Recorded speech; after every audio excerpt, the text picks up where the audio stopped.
இந்தியாவை மட்டுமல்ல அமெரிக்கத்தின் நாடுகள் எல்லாம் குறிப்பிட்டு இன்றைக்கி பாகிஸ்தான் கொடுக்குற இந்த ஸ்டேட்மெண்ட் என்பது விரக்தியின் வெளிப்பாடா அல்லது வேறு யாரோ பின்னணியில் இருக்கிறார்கள் அந்த தைரியத்தில் பேசுகிறாங்க? இல்லை, இது விரக்தியின் வெளிப்பாடு மட்டும் இல்லை, பயத்தின் வெளிப்பாடும் கூட. காரணம் என்னன்னு கேட்டிங்கனாக்கா, இன்றைக்கி அவங்க வந்து ஒரு இஸ்லாம் ரிலிஜனை ஃபாலோ பண்ணக்கூடிய ஒரு ஸ்டேட்டாக இருக்காங்க. பட் இன்றைக்கி majority of the Islamic countries are backing India.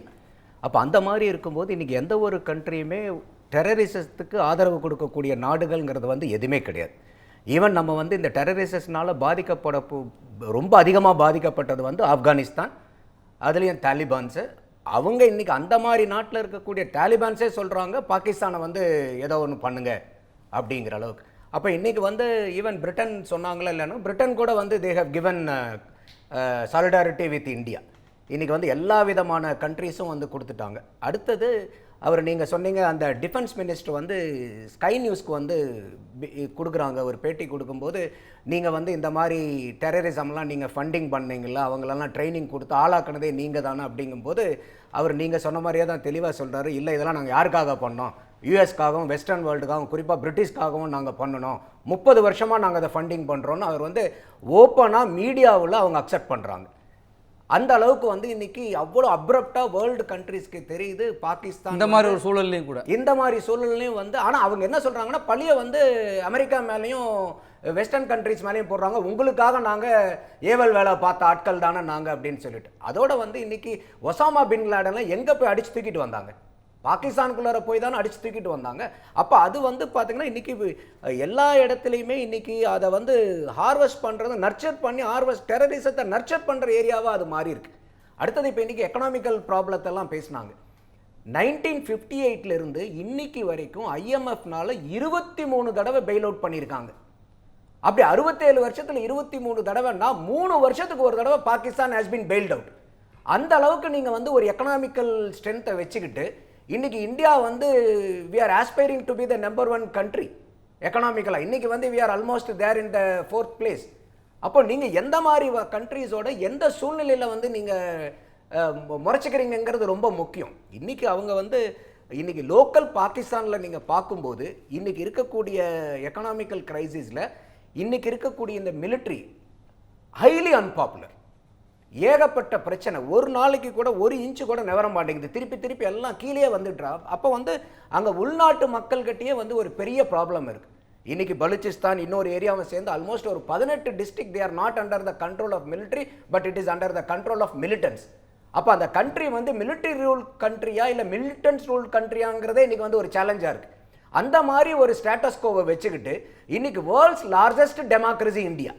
அப்போ இன்னைக்கு எல்லா கண்ட்ரியும் வந்து ஒரு கண்ட்ரியோட இன்னொரு கண்ட்ரி இன்னைக்கு வந்து பரஸ்பர புரிதல் புரிக்கிறதே எதுக்காக, எல்லா கண்ட்ரிக்குமே ஒரு வெஸ்டட் இன்ட்ரெஸ்ட் இருக்கும். எந்த கண்ட்ரி கூட ரிலேஷன்ஷிப் வச்சுக்கிட்டா நம்ம கண்ட்ரிக்கு நல்லது எக்கனாமிக்கலி பொலிட்டிக்கலி அப்படின்னு பார்க்கும்போது இன்னைக்கு India is the most favoured country for any country to be with in either political alliance or in economical alliance. அப்போ இன்னைக்கு வந்து இந்த G20லலாம் நம்ம ஈவன் ஆப்பிரிக்காவை உள்ளார கொண்டு வந்ததில் கூட நமக்கு வந்து ஒரு பெரிய வாய்ஸ் ஆஃப் குளோபல் சவுத்துனே நம்ம தே ஆர் காலிங் அஸ். அப்போ இன்னைக்கு வந்து மோஸ்ட் ஆஃப் த பிளேசஸில் நம்ம வந்து இன்னைக்கு உலக நாடுகளுக்காக குரல் கொடுக்குற நாடு இந்தியாங்கிற ஒரு ஸ்டேட்டஸ்க்கு வந்திருக்கோம் நம்ம. அப்போ அந்த மாதிரி இருக்கும்போது இன்னைக்கு எல்லா கண்ட்ரியுமே completely packing up including China. But அவங்க அந்த அளவுக்கு பெருசாக வந்து நாங்கள் உங்களோட தோளோட நின்று இன்னைக்கு ஜெர்மனி சொல்கிற மாதிரியோ US சொல்கிற மாதிரியோ இட்டாலி சொல்கிற மாதிரியோ ஒரு ஆஸ்திரேலியா சொல்கிற மாதிரியோ இல்லைன்னா கூட but still China is also condemning Pakistan. அப்போ இந்த மாதிரி இருக்கக்கூடியதில் ஜியோ பொலிட்டிக்கல் சினாரியோவில் இன்னைக்கு டிப்ளமேட்டிக்காக வந்து இந்தியா மூவ் பண்ணுறாங்க. அந்த டிப்ளமேட்டிக்கில் வந்து இன்னைக்கு ஐசோலேஷன் இஸ் தி அல்டிமேஷன். அப்போ அந்த அல்டிமேட்டமை நோக்கி தான் அவங்க நம்மளை நவுத்துறோம். அடுத்தது இப்போ நம்ம அந்த இண்டஸ் வாட்டர் ட்ரீட்டி சொன்னோம். இந்த இண்டஸ் வாட்டர் ட்ரீட்டி போகும்போது என்னன்னு கேட்டிங்கன்னா, அவங்களுக்கு வந்து இன்றைக்கி அந்த 6 ரிவர் சிஸ்டம் அதில் வந்து இந்த ஜீலம் செனாப் இண்டஸில் வந்து பார்த்திங்கன்னா ஒரு 80% ஆஃப் த வாட்டரை வந்து நம்ம அவங்களுக்கு கொடுத்துட்ருக்கோம், 20% தான் நம்ம யூட்டிலைஸ் பண்ணுறோம். அப்போ இந்த தண்ணி அங்கே போகலன்னா there will be great food crisis. அந்த ஃபுட் கிரைசிஸ் வரும்போது அண்ட்ரஸ்ட் ஆகும் கண்ட்ரி. அதோட மட்டும் இல்லாமல் அந்த வாட்டரை வச்சு தான் அவங்க நிறைய ஹைட்ரோ பவர் ஜென்ரேஷன், எனர்ஜி கிரைசிஸும் அங்கே வரும். அப்போ உங்களுக்கு ஃபுட்டும் கிடையாது, agriculture failure, barren lands, energy கிடையாதுன்னா அந்த கண்ட்ரி வந்து இன்னும் ஒரு குறிப்பிட்ட இயரில் வந்து எங்கே போய் நிற்கும் பாருங்கள்.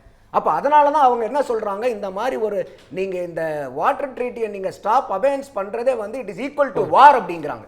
அப்போ அது வந்து நமக்கு நல்லா தெரிஞ்சனால தான் டிப்ளமேட்டிக்காக ஃபர்ஸ்ட் ஸ்டெப் அதை எடுக்கிறாங்க. ஏன்னா இன்னைக்கு நீங்கள் வந்து ஒரு மக்களை போய் நீங்கள் இன்னைக்கு வார மிலிட்ரி அட்டாக்னு பண்ணும்போது கூட நிறைய இடத்துல அது சேலஞ்ச் வராமல் கேஷுவாலிட்டிஸ் நிறையா வரும், நம்ம சைட்லையும் வரும், அது வராமல் இருக்காது. ஒரு வாருங்கும் போது ரெண்டு பக்கமுமே டேமேஜ் வரும். பட் இந்த இடத்துல இந்த மாதிரி ஒரு ஸ்ட்ராட்டஜிக் டெசிஷன் எடுக்கும்போது it is an extraordinary move. மற்ற 5 மீதி இருக்கிற 4 எல்லாமே வந்து பார்த்தீங்கன்னா அந்த விசா கேன்சலேஷன் ஆகட்டும், நோ அடிஷ்னல் எஸ்விஎஸ் விசா, இல்லை வந்து ரிட்டர்ன் ஆஃப் கமிஷனர்ஸ், இது எல்லாமே வந்து அந்த சைடில் இருந்தும் செய்கிறாங்க. பட் இதுக்கு ஆட்டோமேட்டிக்காக அவங்க இன்னும் ஒன்றுமே பண்ண முடியாது. இப்போ சிம்லா ட்ரீட்டியை வந்து நாங்கள் கேன்சல் பண்ணுறோன்றாங்க. ஆர்டிகல் 370 அப்கிரேட் பண்ணும்போதே Shimla agreement is nothing, null and வாய்டுன்றாங்க. அப்போ அந்த மாதிரி இருக்கும்போது நமக்கு வந்து அது ஒன்றும் it is not a major loss, அது நமக்கு தான் சாதகம். அப்போ நமக்கு தான் சாதகம் இப்போ. ஸோ அப்போ அதனால் வந்து நீங்கள் அதாவது நீங்கள் என்றைக்குமே வந்து ஒரு சாதாரணமாக ஒரு ஆள் கூட ஒரு ரிஸ்க் எடுக்கும்போது ஒரு வார்த்தை சொல்லுவோம், கால்குலேட்டட் ரிஸ்க் எடுக்கணும்னு சொல்லுவோம். இந்த எங்கேயுமே பிளைண்ட் ரிஸ்க் எடுக்காதுன்றீங்க. இது வந்து டபுள்லி பிளைண்ட் ரிஸ்க் வந்து பாகிஸ்தான் இன்னைக்கு எடுத்திருக்கு.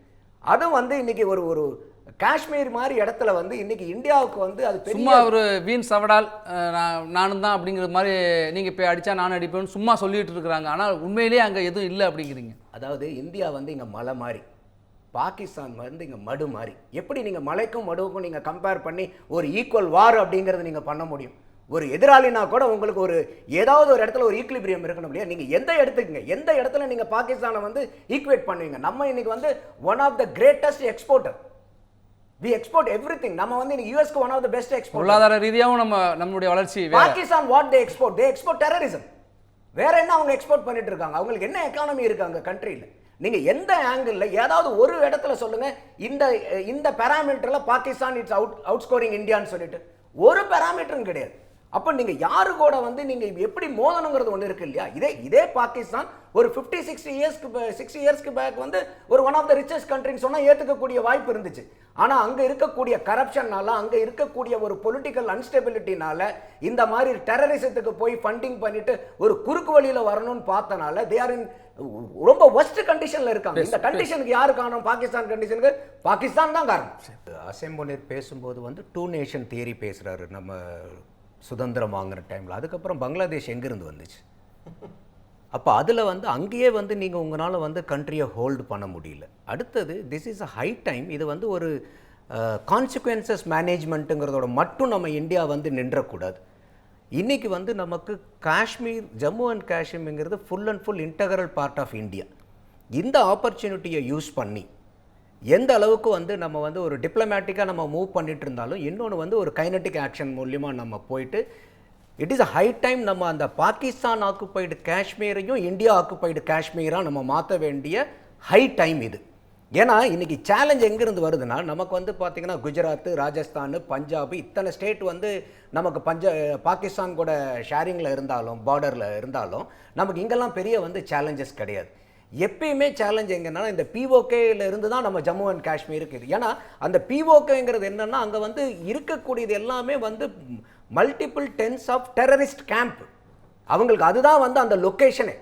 அப்போ அந்த லொக்கேஷனை பூரா வந்து உங்களுக்கு வந்து பட்டையை கிளப்பி அந்த பாகிஸ்தான் ஆக்குபைடு காஷ்மீரை with the world countries acceptance அவங்கள வந்து நம்ம கான்ஃபிடன்ஸில் எடுத்துக்கணும், நம்ம மட்டும் செய்யக்கூடாது. ஏன்னா இது வந்து ரொம்ப இம்பார்ட்டன்ட். இப்போ ஏன்னா இன்னைக்கு இந்தியா வந்து ஒரு ஜியோ பொலிட்டிக்கல் சினாரியோவில் they are in the pinnacle. அப்படி இருக்கும்போது நம்ம வேர்ல்டு கண்ட்ரிஸ்னுடைய கான்ஃபிடன்ஸை எடுத்து அவங்களுடைய சப்போர்ட்டில் இந்த பிஓகேல, ஏன்னா அந்த இடம் தான் வந்து